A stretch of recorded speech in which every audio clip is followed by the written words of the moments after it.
اللهم صل على محمد وعلى آل محمد كما صليت على إبراهيم وعلى آل إبراهيم إنك حميد مجيد اللهم بارك على محمد وعلى آل محمد كما باركت على إبراهيم وعلى آل إبراهيم إنك حميد مجيد اعوذ باللہ من الشیطان الرجیم بسم اللہ الرحمن الرحیم السلام علیکم ورحمۃ اللہ۔ عید قربا منانے کے بعد، حضرت ابراہیم علیہ السلام کے اسوہ کو دہرانے کے بعد اور اللہ تعالیٰ سے یہ وعدہ کرنے کے بعد کہ ہم اپنی ہر چیز اللہ کے لیے قربان کرنے کے لیے تیار ہیں، اب ہم واپس آئے ہیں اپنی سیرت کی کلاس کی طرف۔ آج ہماری کلاس نمبر 10 ہے اور اس میں ہم مدنی دور کا تیسرا سال پڑھیں گے۔ اس سے پہلے کے جوابات آپ کے موصول ہوئے، ہم نے کافی ٹاپکس پہ ڈسکشن بھی کیے، الحمدللہ بہت اچھا رہا۔ جو موضوعات ہم پڑھ چکے یا آخری کلاس میں ہم نے جو پڑھا تھا وہ یہ تھا کہ قریش کا غصہ اور انتہائی غصے میں کیے گئے اقدامات، نبی کریم صلی اللہ علیہ وسلم کو اللہ تعالیٰ نے جنگ کی اجازت دی اور اس کے بعد پھر آپ صلی اللہ علیہ وسلم نے جو اقدامات اٹھائے،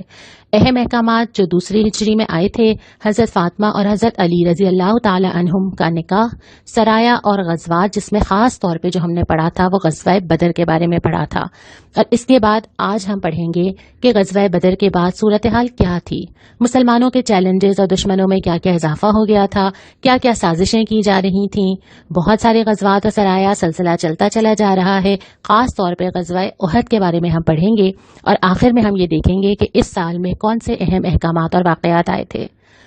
غزوہ بدر ہم نے بہت تفصیل کے ساتھ پڑھا تھا اور آپ کو یاد ہے کہ مسلمانوں کے اوپر کیسی مشکل آئی تھی اور کتنی تھوڑی سی تعداد میں تھے، لیکن اللہ تعالیٰ کی مدد کے ساتھ مسلمانوں نے فتح حاصل کی جو انتہائی ناقابل یقین تھا اس وقت تمام لوگوں کے لیے،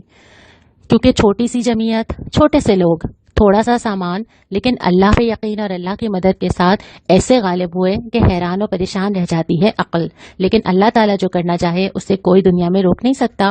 اب غزوہ بدر کے بعد جو قریش کا حال تھا، انتہائی غم و غصہ تھا، مکہ میں ایک ماتم کی سی کیفیت تھی، وہاں پہ ہر آدمی دوسرے کو انتقام کے لیے ابھار رہا تھا، ایک دوسرے سے کہا جا رہا تھا، وعدے کیے جا رہے تھے، یہ ایک دوسرے کو ٹیمپٹیشنز دی جا رہی تھیں کہ اچھا تم اس کو قتل کر دو تو یہ ملے گا، کون ہے جو یہ کر دے، کیا بدلہ نہ لوگے؟ آپ جانتے ہیں کہ عرب میں بدلہ لینے کی ایک پرانی روایت موجود تھی اور سالہ سال چلتی تھی، ایک جنریشن تک رہتی تھوڑی تھی، آگے چلتی چلی جاتی تھی کہ اس کا بیٹا قتل ہوگا، پھر اس کا بیٹا ہوگا، نسلوں تک چلتی جا رہی ہے، تو وہ کیسے بھلا دیتے اپنی یہ شکست؟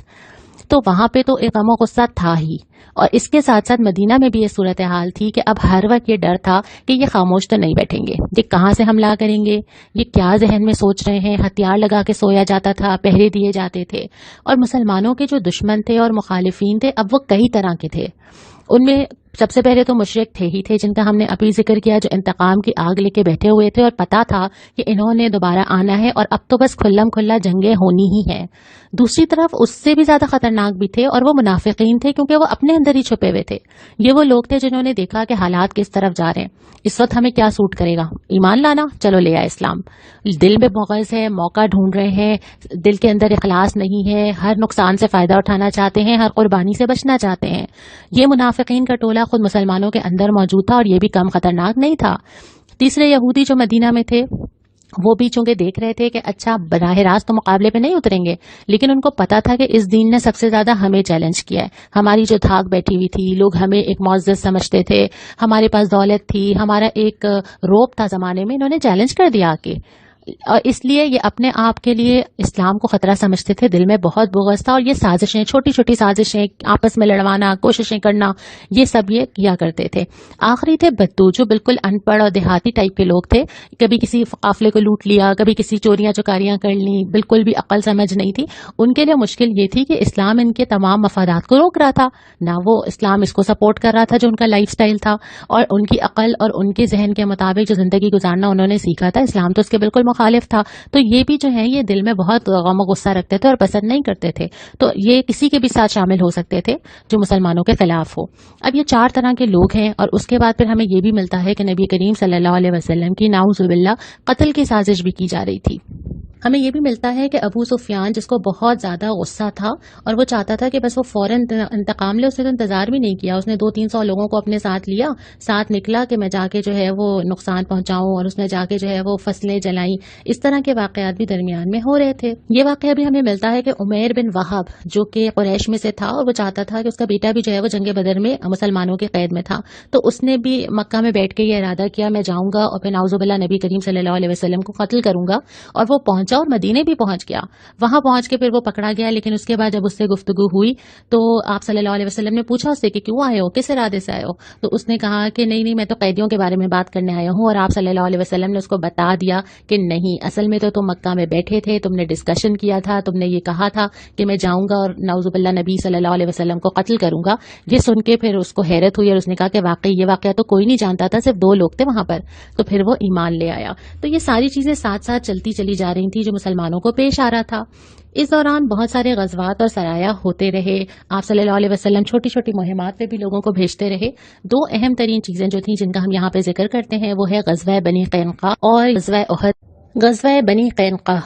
بنو قینقاع یہودیوں کا ایک قبیلہ تھا، اور یہودیوں کی جو عادت تھی جو ہم پہلے بھی پڑھ چکے کہ اندر بہت سارا بغض تھا، اور وہ چاہتے تھے کہ کسی طرح ان کو ایسا نقصان پہنچائیں، ان کی قوت کا خاتمہ کر دیں۔ اب ان کی وہ سازشیں جاری تھیں جس کا مظاہرہ وقتاً فوقتاً ہوتا چلا جا رہا تھا، کبھی آپس میں لڑوانے کے لیے کسی ایک کی بات دوسرے کو کہنا، کوئی ایک الزام لگا دینا، دل آپس میں خراب کر دینا، اور ایسے بہت سارے واقعات۔ اور یہ بھی ملتا ہے کہ آپ صلی اللہ علیہ وسلم سے یہ کہنا کہ وہ تو کمزور لوگ تھے قریش کے،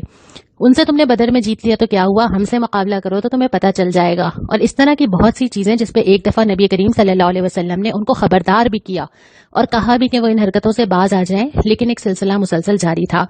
پھر یہ ہوا کہ ایک عورت تھی جو کہ کچھ خریدنے گئی تھی، اور ایک یہودی نے شرارتاً اس کا جو اس نے نقاب یا چادر اوڑھی ہوئی تھی اس کو پکڑ لیا۔ نتیجتاً جب وہ آگے بڑھی تو وہ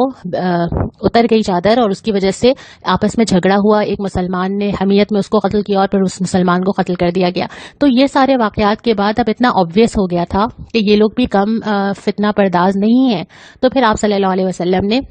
ان کے قبیلے کا محاصرہ کیا۔ محاصرہ کرنے کے بعد ان کو وارننگ دی گئی، اور پھر یہ محاصرہ 15 دن تک جاری رہا۔ آخرکار انہوں نے خود ہتھیار ڈالے اور کہا کہ جو چیز طے ہوئی کہ جو فیصلہ نبی کریم صلی اللہ علیہ وسلم کریں گے وہ ٹھیک ہوگا، اور اس کے بعد پھر یہ فیصلہ ہوا کہ یہ لوگ جو ہیں وہ مدینے سے نکل جائیں اور یہاں پہ نہ رہیں اور بہت دور چلے جائیں، البتہ اپنے تمام اموال چھوڑ کے جائیں۔ اس طرح یہ ہوا کہ یہ قبیلہ مدینہ سے چلا گیا۔ اس کے بعد جو اگلی چیز ہوئی اہم، وہ تھی غزوہ احد جو کہ 3 ہجری میں ہوئی۔ قریش کی تیاری کا حال تو میں نے آپ سے پہلے بھی ذکر کیا، مال و اسباب جمع کیے جا رہے تھے، یہاں تک کہ وہ جو ابو سفیان کا قافلہ تھا نا جس کی وجہ سے ہی اصل غزوہ بدر کی بنیاد پڑی تھی، وہ سارے قافلے کے مال کا جو پروفٹ تھا طے ہوا کہ چونکہ وہ سب کا مشترکہ ہے لہٰذا اس کو جو ہے وہ اس کے لیے وقف کر دیا جائے گا۔ پھر اس کے بعد مال و انعامات کے وعدے، انتقامی گفتگو، اشعار کا پڑھنا، لوگوں کے گھروں میں یہ عہد کرنا کہ خون کا بدلہ لیں گے، یہ سب کچھ چل رہا تھا، اور ساتھ ساتھ چیزیں اور لشکر تیار کیا جا رہا تھا کہ اب بھرپور طاقت کے ساتھ چلتے ہیں۔ حضرت عباس رضی اللہ تعالی عنہ جو نبی کریم صلی اللہ علیہ وسلم کے چچا تھے، وہ مکہ میں مقیم تھے، انہوں نے ایک آدمی کو خط دے کے اطلاع دے کے آپ صلی اللہ علیہ وسلم کو بھیجا۔ جب یہ خط موصول ہوا تو آپ صلی اللہ علیہ وسلم نے حسب معمول، جو اسلام کا بھی طریقہ ہے کہ چیزیں مشاورت سے طے کی جائیں، آپ نے صحابہ کو جمع کیا اور مشورہ کیا کہ ایک لشکر تو آ رہا ہے، اب کیا کرنا چاہیے، مدینہ میں رہیں یا باہر چل کے حملہ کریں۔ 2 طرح کی رائے تھیں، کچھ لوگ کہہ رہے تھے کہ نہیں مدینہ تو ہماری جگہ ہے، اور یہی رائے آپ صلی اللہ علیہ وسلم کی بھی تھی کہ مدینہ تو ہمارا شہر ہے، ہر چیز ہمیں پتہ ہے، ہر راستہ پتہ ہے، ہم یہیں رہیں، جب پہنچیں گے تو نمٹ لیں گے۔ کچھ نوجوان تھے جو بڑے جوشیلے تھے، کچھ لوگ تھے جو بدر میں گئے نہیں تھے، انہوں نے کہا نہیں، نکلیں، قوت دکھائیں، راستے میں ہی ان سے بتاتے ہیں ان کو۔ آپ صلی اللہ علیہ وسلم نے پھر جب بہت زیادہ رائے آئی تو قبول کی، پھر آپ گئے اور ذرا جب پہننے تو پھر کچھ لوگوں نے کہا نوجوانوں سے کہ تم نے بہت زیادہ اصرار کر دیا اپنی رائے پہ، تو انہوں نے پھر کہا کہ یا رسول اللہ آپ جو مناسب سمجھتے ہیں وہ کیجیے۔ آپ نے فرمایا کہ نبی کے لیے مناسب نہیں ہے کہ جب وہ ذرا پہن لے تو وہ اس کو اتارے، اب ہم مدینہ سے باہر جا کر ہی مقابلہ کریں گے۔ اسی دوران میں نبی کریم صلی اللہ علیہ وسلم کو اللہ تعالیٰ نے ایک خواب بھی دکھایا۔ وہ خواب یہ تھا کہ آپ نے فرمایا کہ میں نے ایک چیز دیکھی کہ کچھ گائیں ذبح کی جا رہی ہیں، اور میں نے دیکھا کہ میری تلوار کا جو سرا ہے نا وہ تھوڑا سا متاثر ہو گیا ہے، تھوڑا سا خراب سا ہو رہا ہے، اور یہ بھی کہ میں نے اپنا ایک ہاتھ ایک محفوظ ذرا میں داخل کیا اور خود ہی آپ صلی اللہ علیہ وسلم نے تعبیر بتائی کہ کچھ صحابہ قتل کیے جائیں گے. تلوار میں جو شکستگی ہے اس کی وجہ یہ ہے کہ آپ صلی اللہ علیہ وسلم کا قریبی گھر کا کوئی آدمی شہید ہوگا, اور محفوظ ذرا سے مراد یہ ہے کہ مدینہ شہر محفوظ رہے گا. تو اس کے بعد پھر اس کی تیاری شروع کر دی گئی. اب جو لشکر کی تقسیم آپ صلی اللہ علیہ وسلم نے فرمائی, اس کو مختلف حصوں میں تقسیم کیا اور ان کی الگ الگ ڈیوٹیز اسائن کی گئیں. مہاجرین میں حضرت مصعب بن عمیر رضی اللہ تعالی عنہ کو علم دیا گیا. انصار کے اوس قبیلے کا علم حضرت اسید بن حذیر رضی اللہ تعالی عنہ کو دیا گیا. انصار کا جو خزرج قبیلہ تھا اس کا علم حضرت حباب بن منذر رضی اللہ تعالی عنہ کو دیا گیا, اور پھر گروپنگ کر دی گئی اور ہر ایک کو الگ الگ ٹاسک اور الگ الگ ڈیوٹیز اسائن کر دی گئی.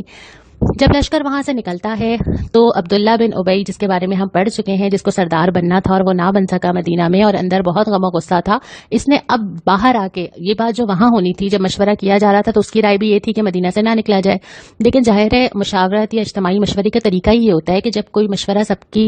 آپس کے ڈسکشن کے بعد ہو جائے تو وہ سب کا فیصلہ ہوتا ہے. لیکن اس نے وہ ٹائم چوز کیا کہ وہاں پہ اس نے خاموشی اختیار کی. نکل گئے 1000 لوگوں کو لے کر, راستے میں جب میدان جہاد کے بعد جا رہے ہیں تب اس نے جا کے کہا کہ میں واک آؤٹ کرتا ہوں کیونکہ میری رائے نہیں مانی تھی اور میں واپس جا رہا ہوں, اور وہ 300 لوگوں کو لے کے واپس چلا گیا. آپ امیجن کر سکتے ہیں کہ کتنا بڑا سیٹ بیک تھا مسلمانوں کے لیے. اب جو تناسب بنتا ہے اس میں افراد قریش کے 3000 ہیں اور مسلمانوں کے اب 700 رہ گئے. اونٹ ہمیں ذکر نہیں ملتا کہ مسلمانوں کے پاس ہیں, لیکن قریش کے 3000 ہیں. گھوڑے قریش کے پاس 200 ہیں, مسلمانوں کے پاس 2 ہیں. زر ہیں قریش کے پاس 700 ہیں اور مسلمانوں کے پاس 100 ہیں. حسب معمول غزوہ بدر کی طرح ہی یہاں بھی تناسب نہیں ہے, لیکن مسلمانوں کے پاس ایک چیز کیا ہے, اللہ کی مدد اور ان کا ایمان. میدان جہاد پہ پہنچتے ہیں, آپ کو نظر آ رہا ہے ترتیب یوں دی گئی کہ احد کا پہاڑ جو ہے وہ مسلمانوں کی پشت پر تھا, یعنی اب بیک سے حملہ کرنے کا کوئی چانس نہیں ہے. آپ صلی اللہ علیہ وسلم کی نشستگاہ بھی ایک سائڈ پہ بنائی گئی, لیکن ایک گھاٹی ایسی تھی جس کے پیچھے سے راستہ تھا کہ اگر کوئی اس گھاٹی کی بیک سے راؤنڈ ٹرن لے کر آئے گا تو وہ اس جگہ پہنچ جائے گا جہاں مسلمانوں کا لشکر ہے. جو آپ کو نظر آ رہا ہے کہ یہاں پہ حضرت عبداللہ بن جبیر رضی اللہ تعالی عنہ کی قیادت میں 50 افراد کا ایک دستہ تھا جس کو یہ ڈیوٹی دی گئی کہ بس یہ جگہ نہیں چھوڑنی, کچھ بھی ہو جائے, ورس سے ورس ہو جائے, یہ جگہ خالی نہیں کرنی. اس کے بعد پھر اب دوران جہاد کیا ہوتا ہے, سب سے پہلے عام حملے کا آغاز ہو جاتا ہے. بہت زوردار لڑائی ہوتی ہے. حضرت حمزہ رضی اللہ تعالی عنہ, آپ صلی اللہ علیہ وسلم کی اتنی بڑی سپورٹ, چرچا, ان کی شہادت ہوتی ہے. قریش پسپا ہونا شروع ہو جاتے ہیں, یعنی وہی معاملہ جو بدر میں تھا, ابتدا میں وہی معاملہ تھا, اور یہ نظر آ رہا تھا کہ قریش کی شکستگی ہو رہی ہے. کہ اس وقت یہ ہوا کہ جب